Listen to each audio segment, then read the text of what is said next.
Hello guys, welcome to the channel to the welcome.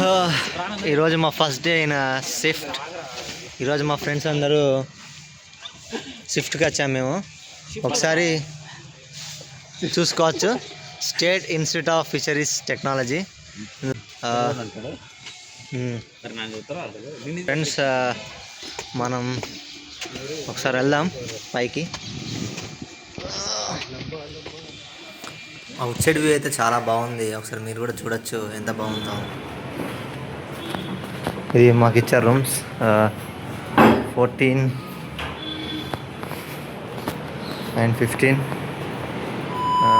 ఒక చిన్న break తీసుకొని మేమందరం కాన్ఫరెన్స్ హాల్కి వెళ్ళాము. అక్కడ మాకు మా సీనియర్స్ కలిశారు. వాళ్ళతో మాట్లాడాక మేము నెక్స్ట్ క్లాస్కి అటెండ్ అయ్యాము. నాగబాబు సార్ గారు మాకు basis water quality parameters explain చేశారు. అనేది మనం నేర్చుకుంటే ట్రాన్స్పరెన్సీ అనేది ఏంటంటే 25 to 35 or 40 సెంటీమీటర్స్ రాసుకోండి. 25 to 40 సెంటీమీటర్స్ మనకి రిక్వైర్డ్ ఆప్టిమమ్ రేంజ్. ఏంటంటే వాళ్ళు 2-3 వరకు వెళ్ళిపోతుంది. ఓకే, బ్యాక్ స్పాట్ స్పీసెస్కు 0 to 30. బ్యాక్ స్పాట్ స్పీసెస్ అన్నిటికీ 0 to 30 పెట్టుకోవచ్చు. Okay, salinity measured by refractometer or ceilometer. మా ఫ్రెండ్ చేతిలో ఏముందో మీకు తెలిస్తే కామెంట్ చేయండి. దీన్ని salinity మీటర్ లేదా స్పెక్ట్రోమీటర్ అంటారు. దీంతో salinity చెక్ చేస్తారు వాటర్ క్వాలిటీలో. ఇది చాలా ఇంపార్టెంట్.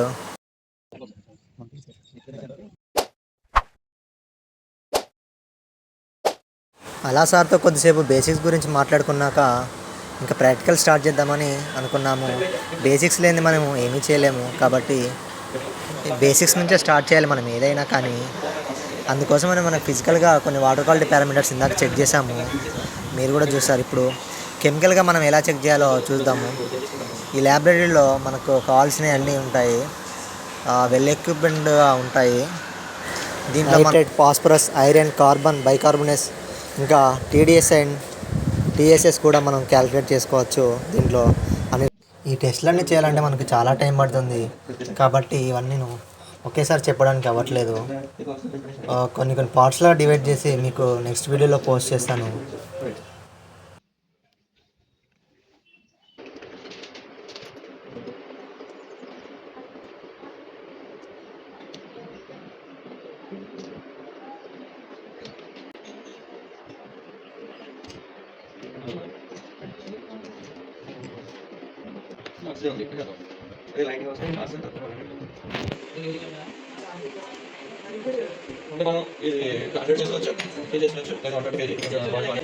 ఇలా ప్రాక్టికల్ చేస్తుంటేనే ఇంకా చివరికి లంచ్ టైం కూడా వచ్చింది. మేము ఒక చిన్న బ్రేక్ తీసుకుందాం అనుకున్నాము.